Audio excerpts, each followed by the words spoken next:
Well, howdy, Fly Fish Club friends. I thought I'd make this little video. I was busy last night getting ready to head up to the Snake River here in about another month and started tying some of my favorite flies. You can see these are chassis for the white balanced leech that I use a lot on that river.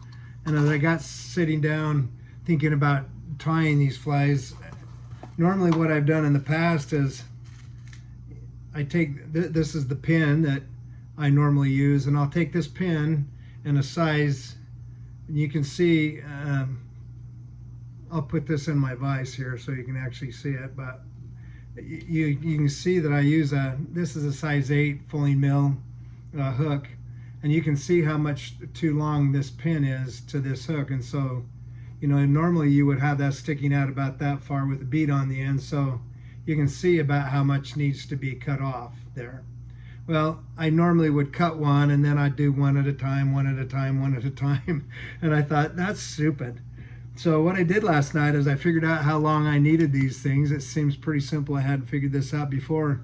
And I took just a piece of cardboard off of I don't know, I think this came off of probably some hairline product. I think it was some bees. I think this was bees.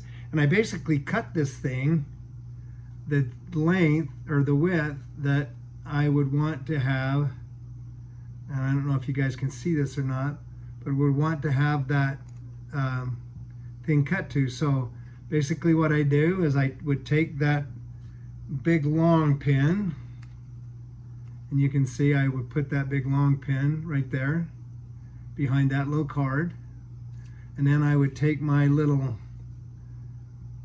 I have a little pair of side cuts, and I just put that little pair of side cuts right there, and I come right over here and I cut that off into my waste basket, and there I have the exact length pin. But one of the problems you get when you cut these pins is there's a sharp edge on here from cutting it, and I mean, and if you touch that, no matter what you do, you touch that with your if you touch this with your thread, it's going to cut your thread every time. So I used to take this little whetstone right here, and I'd sit there and I'd do one of these things. I'd do one of these things, just grind until it was kind of smooth on one end, and that got to be really a kind of a pain in the butt. So I had something here last night. I went out to my garage and I realized I had a little Dremel tool. So I thought, what if I just took that Dremel tool, turn that on like that, and I just take that thing and lay it on kind of an angle there, and I cut, and I just ramp that down so it's got a very nice, and I don't think you can see that. Maybe let's see if I can get this to focus. It's got a very, let me turn that off. It's got a very flat ramp. And I did this last night and tied these up, and oh my goodness, talk about way easier. I don't cut my thread. It's got a very gradual ramp because it's really hard for me to focus and get this on there, but it's got a very flat progressive ramp up there, so it does a really nice job transitioning from the hook back up that ramp to that pin. But anyway, I just thought I would share that with anybody that might be wanting to tie balanced leeches in the future, because you typically will always have to cut your pins. And the pins that I use are actually these pins. I bought these offline, and I know Lindsay carries something very similar. They're not quite as heavy in the store, but these are number 20 steel blank pins.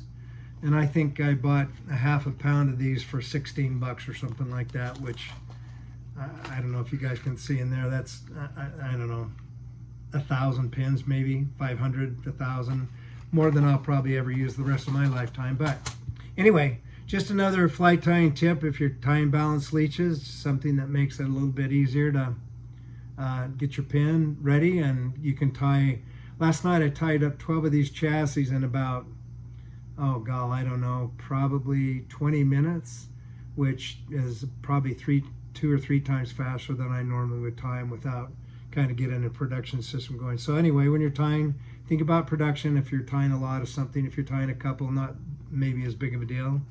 But this fly, as well, Lindsay will know, we go through a lot of these on the snake. You lose them all the time. So anyway, that's the tip for today. Talk to you later, guys.